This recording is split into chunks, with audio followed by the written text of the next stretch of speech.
Reciban un cordial saludo de parte del equipo número 3 del académico, profesor y magíster Carlos Fernández Cesarego de la Universidad Nacional Mayor de San Marcos.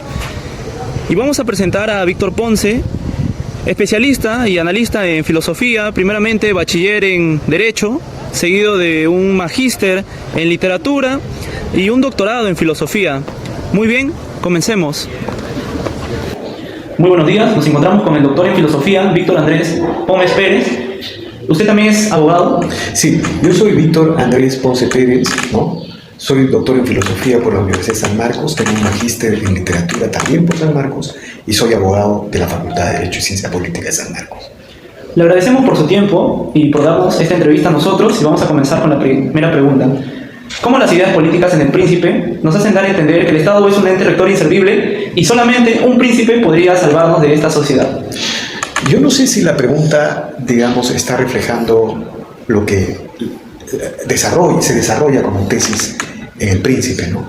En realidad, El Príncipe lo que desarrolla como tesis principal es el método y el sistema que los príncipes tienen para mantener el poder, ¿no es cierto?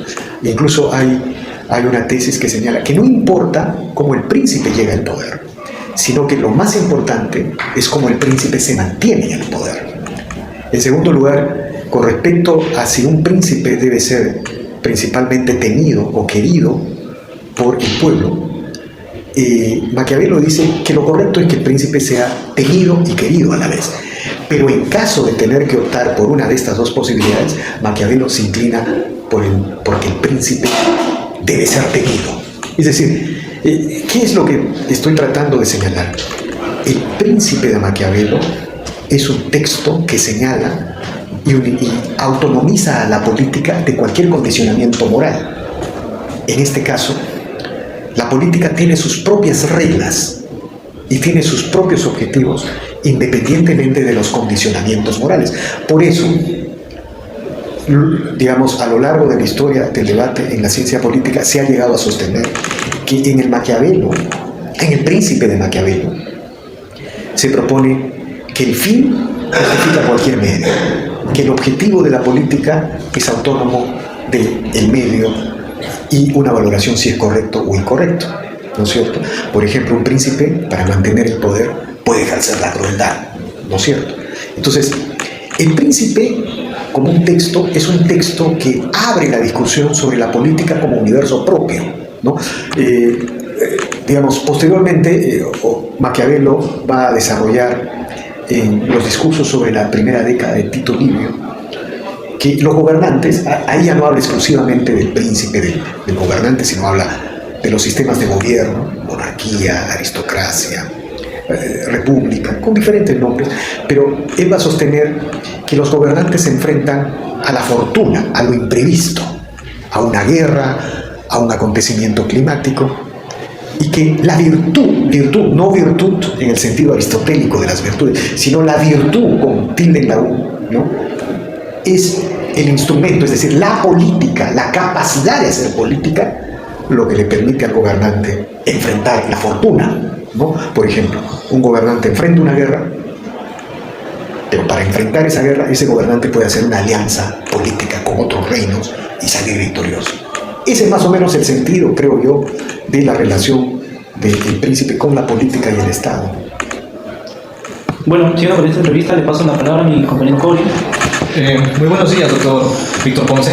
Me presento, mi nombre es Cori, soy Gómez Luque. Y hoy quiero hacerle una pregunta crucial, que para mí es de suma importancia. ¿Qué tan compatible es la visión maquiavélica del poder con los valores democráticos actuales? Lo que hay que entender es que la política tiene un universo propio, ¿no? Tiene un universo propio que se autonomiza de cualquier, digamos, enjuiciamiento moral, ¿no es cierto?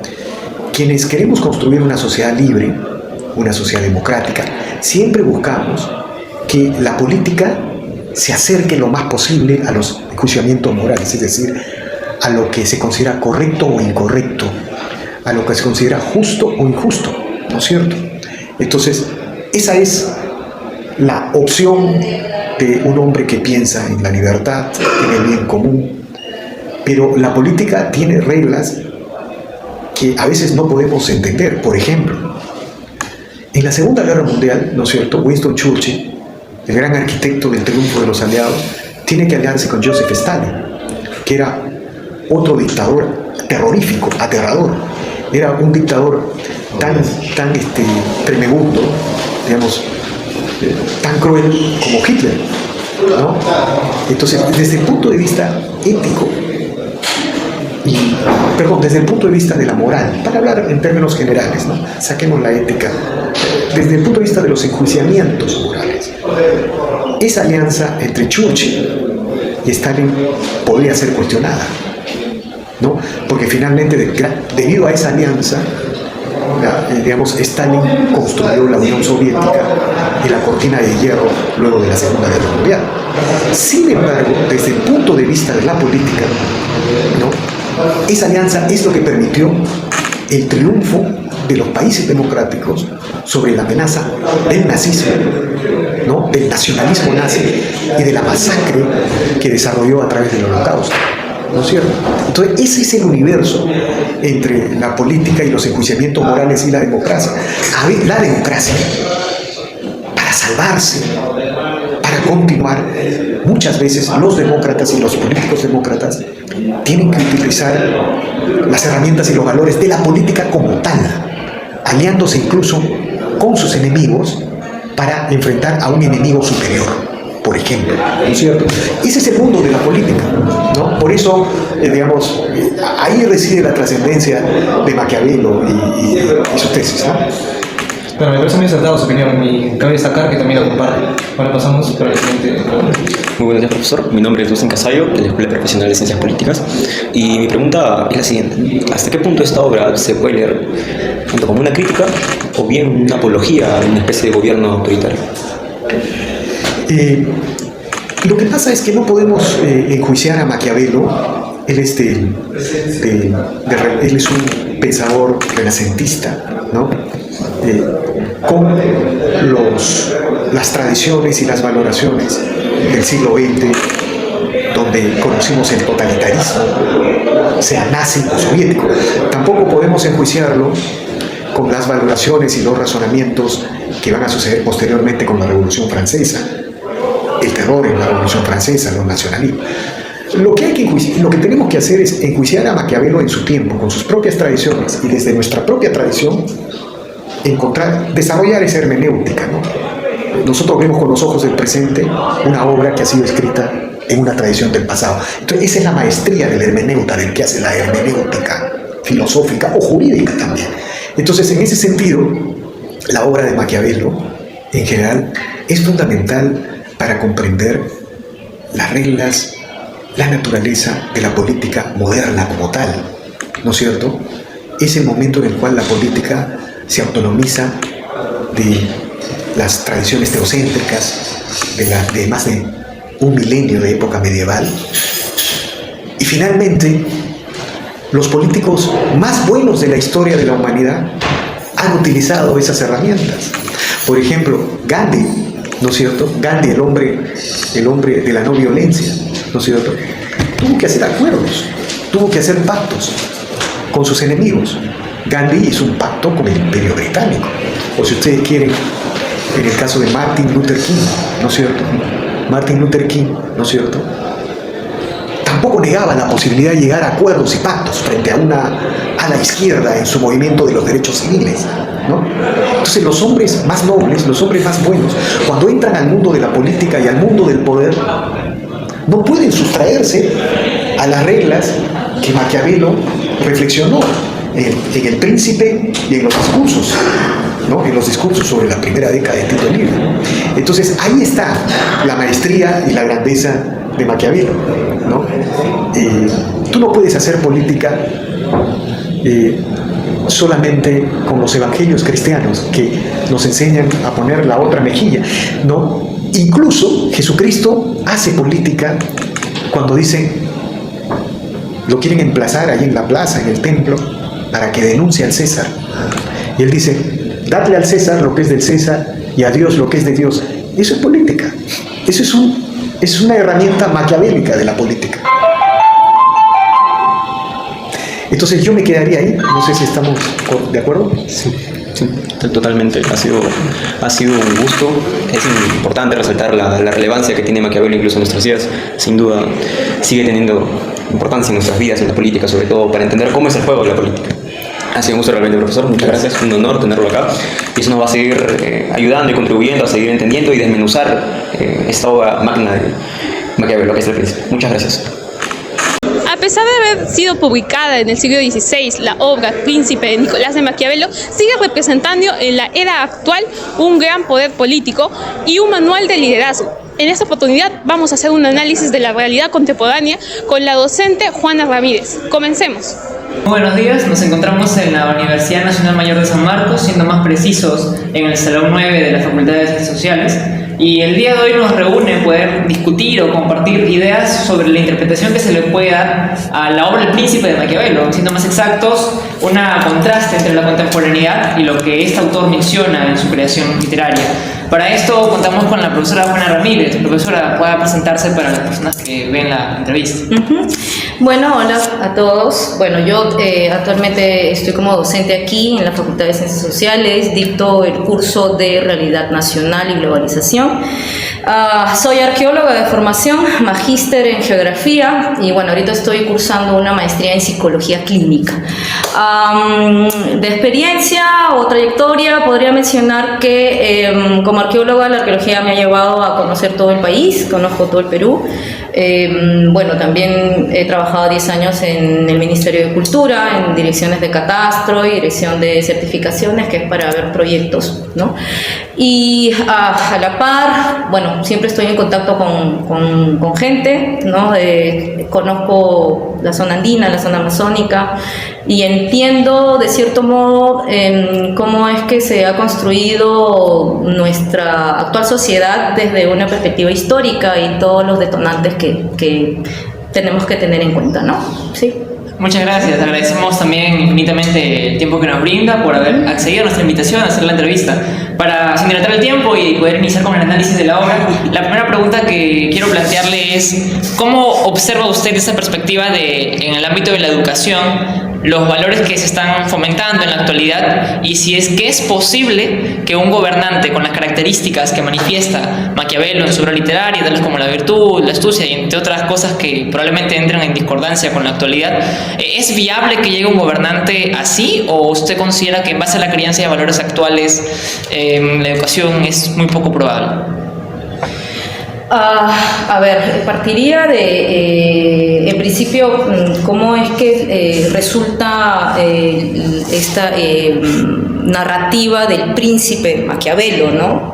Maquiavelo fue un personaje que dentro de sus vivencias estuvo representado por la guerra, ¿no? En esos tiempos Europa estaba muy convulsionada, España quería regresar a tener sus colonias, Francia invade Italia, ¿no? De donde es Maquiavelo. Entonces todas estas experiencias y más ver a un personaje que dentro de la narrativa él lo pone como el personaje, lo endiosa al personaje porque tiene ciertas prácticas, voy a decirlo así, suena crudo, sanguinarias o muy autoritarias con la población, ¿no? ¿Cómo podríamos de repente analizar todo este enfoque o esta situación del príncipe para poder ver ahora la educación? A ver, en principio lo que hace Maquiavelo es representarte una realidad y una actitud de personas que están en el gobierno, vamos a decirlo así, los monarcas, ¿no?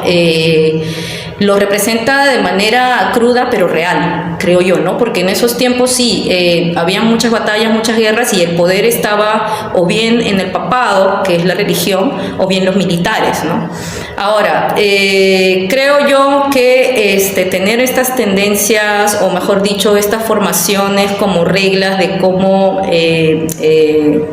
gobernar, por ejemplo, a nivel de educación, lo que nos traería es entender primero la historia, ¿no? Creo que ser educado, tener educación, nos pone en una base de comprender la historia, entender la historia de la educación también, para poder identificar qué situaciones pueden ser negativas y qué situaciones pueden ser positivas, ¿no? Si nos damos cuenta nomás, hacemos una analogía de los últimos 15 años de los representantes líderes políticos, que es lo que también está vinculado a este tema, ¿no? Hemos ido eligiendo personajes que nos han dicho que van a realizar cosas, ¿no? Y ahí vinculo el populismo, porque salgo yo, utilizo las necesidades y carencias de la población, ¿no? Y te digo que lo voy a hacer, y finalmente la historia y sus hechos nos demuestran que no lo han hecho, ¿no? Que no lo cumplen, o que cambian esa imagen ya cuando están en el poder. Entonces, ¿cómo es que nosotros podemos identificar o tratar de formar una base a nivel educativo para de repente evitar este tipo de situaciones, ¿no? Yo diría que la integridad, ¿no? es fundamental, y la línea humanística, ¿no? Altruista, ¿no? Y lo que mencioné, lo mencionaba con mis alumnos ahora que estaban viendo clases, el tema del conflicto armado, el aspecto empático, que es importante, ¿no? Nosotros venimos de abuelos migrantes, ¿no? Y sabemos que la educación en el Perú ha sido carente, sigue siendo carente de cierto modo. De hecho, que los que destacan son los que más leen o los que más salen a campo, pero ¿qué sucede con el estudiante peruano que tiene que buscársela? No te dedicas solamente a estudiar, muchos tienen que trabajar, muchos tienen que luchar con esta presión del tráfico, muchos tienen que ver la manera de cómo adaptarse a esta situación.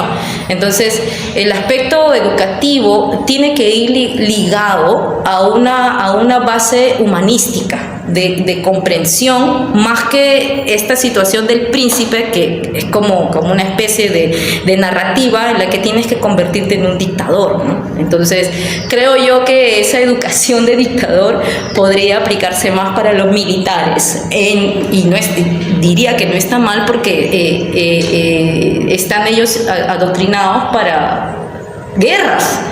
Y efectivamente ahí posiblemente esa educación tan autoritaria, tan dictatorial, podría ser viable. Sin embargo, diría yo que antes de eso, nuestra formación como niños, adolescentes, es tener una fuente más empática, humanística y altruista, ¿no?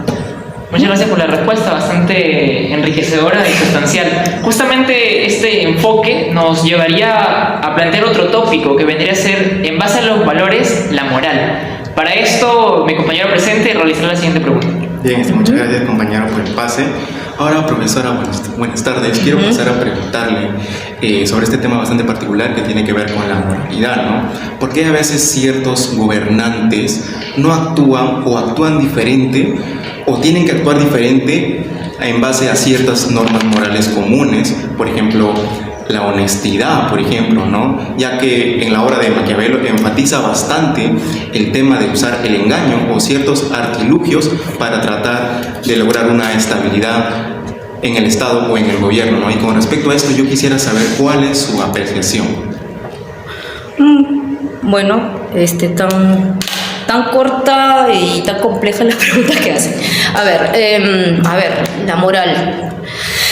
De hecho, habría que ahí de repente partirlo en dos líneas, ¿no?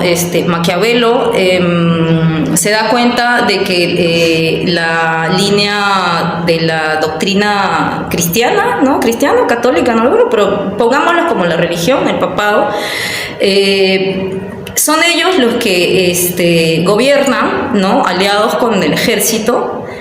Y él se da cuenta y lo pone en claro en el príncipe que hay que tener una especie de rompimiento con ellos, ¿no? Pero el punto no está por el rompimiento, sino porque él piensa que el adecuado o la línea adecuada de poder gobernar es rompiendo con ellos para no tener ningún vínculo que tenga que ver con esa imagen de moral, esa imagen de la religiosidad, ¿no? Sino más bien quedarte como un dictador, como un militar.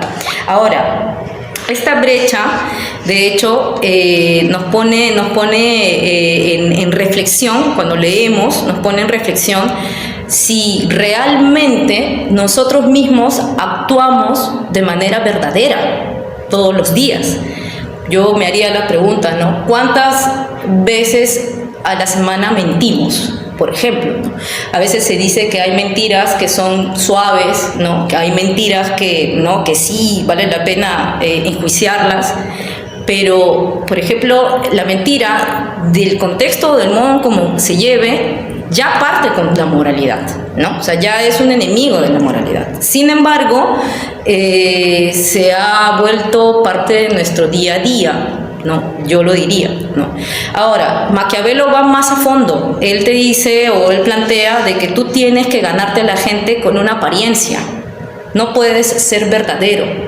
Entonces, desde ahí ya él está planteándote su postura amoral, ¿no? Antimoral. Te está diciendo de que tienes que ganarte a la gente, de que tienes que causar miedo, ¿no? Que es preferible que te tenga miedo a que te amen, ¿no? Entonces no hay ningún punto de concepción de la moralidad, ¿no? Para él. Yo creo que él confunde todo este tema del papado, porque claro, su familia fue afectada por este gobierno religioso, ¿no?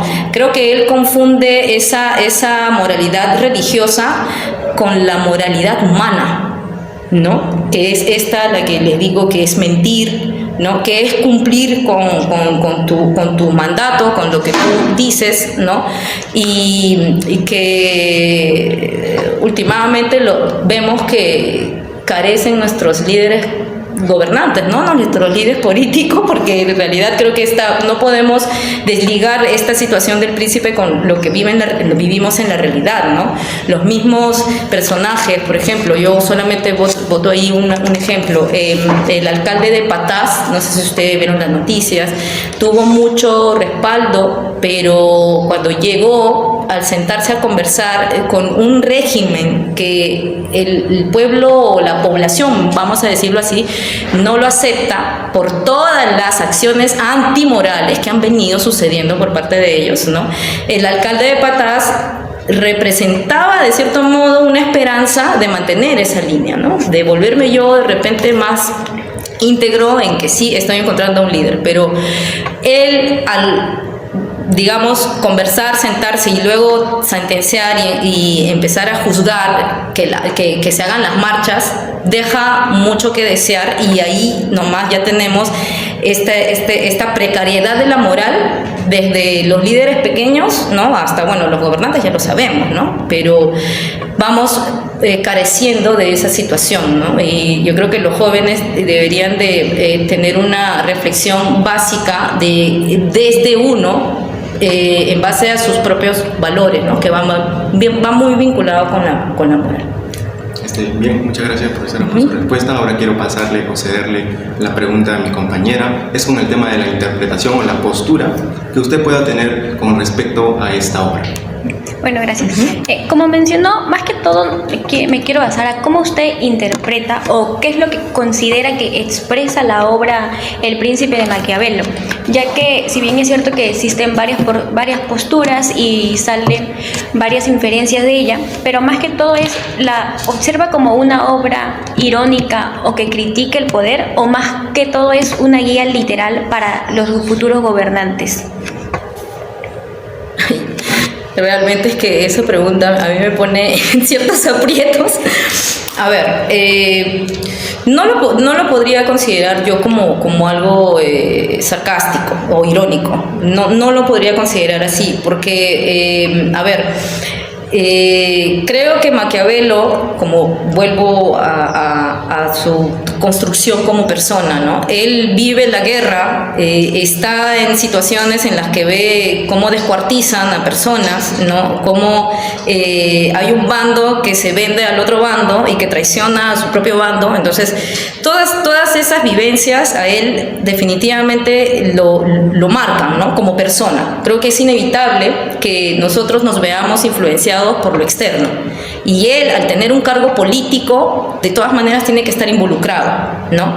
Entonces, más que irónico, de repente podría pensar que es una representación de alguien que cayó en una especie de psicopatía, ¿no? En una especie de vamos a decirlo así, de personaje con pensamientos disfuncionales. Podríamos verlo así, pero en la época realmente la guerra genera ese tipo de vivencias y genera ese tipo de traumas y genera ese tipo de concepción de la situación, ¿no? Yo diría que sea un panfleto o un manual para seguirlo dentro de mi línea. Yo, como Juana Ramírez, desde mi línea humanística, yo no lo seguiría y opinaría de que no debería seguirlo nadie, ¿no? Pero, a ver, si tú vas a fondo, por ejemplo, él en una de sus narrativas te menciona de que debes controlar tu emoción porque si no puedes ser controlado por otros. Y eso es sensato. O sea, fuera de que estemos hablando de que era una persona con pensamientos disfuncionales propios de la situación, es sensato para mí decir que, claro, si tú no te gobiernas a ti mismo, ¿no? Estarías responsabilizando a los otros por las consecuencias de tus decisiones. Yo creo que va por ahí esa reflexión. Pienso que vamos a ponerlo, valioso desde el punto de vista de analizarlo históricamente para no cometer errores, para no hacer eso. Eso es lo que yo podría decir, más que sea algo irónico. Yo creo que es muy representativo de su psicopatía, pero también creo que es importante poder conocer cómo es que alguien te demuestra tan crudamente una línea de cómo eran los monarcas en esos tiempos, porque en esos tiempos era así. Él lo que hace es sacar, y es más, tuvo persecución por decir muchas cosas en El Príncipe, ¿no? Entonces, es más, pude ver videos en los que hay presidentes como Washington que utilizó este panfleto o esta obra para seguirla como guía, ¿no? Entonces, creo yo que por ambos lados puede ser utilizado, pero definitivamente en mi línea yo no lo utilizaría como algo para guiarme, lo utilizaría como algo para que más bien la gente se dé cuenta cuál es ese lado crudo que tenemos como humanos con el poder, ¿no? Muchas gracias, docente, por las respuestas bastante enriquecedoras en realidad, porque nos trae cómo es que la perspectiva del príncipe podría ser o no aplicable en la actualidad, o cómo es que podemos usarla para aprender y poder construir un mejor futuro como sociedad en una contemporaneidad en la que los valores cada vez entran en un declive, entran en conflictos propios del desarrollo social, pues no de cada civilización, pero hay que siempre mantener un norte que no nos deslinde del lado humano de la persona, pues no, su dignidad, su respeto, empatía y solidaridad. Es así como culminamos la entrevista y nuevamente agradecemos por el tiempo y la dedicación a cada una de las respuestas. Quizás unas palabras finales para los que puedan observar la entrevista. Bueno, yo les diría a ustedes que me da mucho gusto, ¿no?, que estén. Igual, es importante entender de que, como dices, venimos en una situación crítica, permanente, ¿no? Y que no debemos olvidar esta condición de humanos que tenemos, ¿no? De ser empáticos, de mantenernos dentro de nosotros mismos, nuestros cambios dentro de nosotros mismos para poder ayudar a los demás, ¿no? Creo que es importante entender de que no podemos resolver cosas afuera si no estamos resueltos por dentro. ¿no? Creo que ese ejercicio hay que reflexionarlo, ¿no? Y más sobre ustedes, porque ustedes compiten con las redes sociales todo el tiempo. Entonces vemos que hay una humanidad dentro de la virtualidad, ¿no? Y eso es lo que debemos de tratar de desligarnos un poco, volver a la lectura dura, ¿no? A la reflexión dura, que es esta de dinamizar, interactuar directamente con las personas, ¿no? Muchas gracias, Sí. profesora. Ok. Así culminamos la Gracias. entrevista. Después de haber visto un enfoque político, filosófico y además de realidad actual, con esto damos cierre a la pequeña entrevista con estos dos grandes docentes de la Universidad Nacional Mayor de San Marcos, y el grupo 3, Carlos Fernández Cesarego, se despide. Muchas gracias.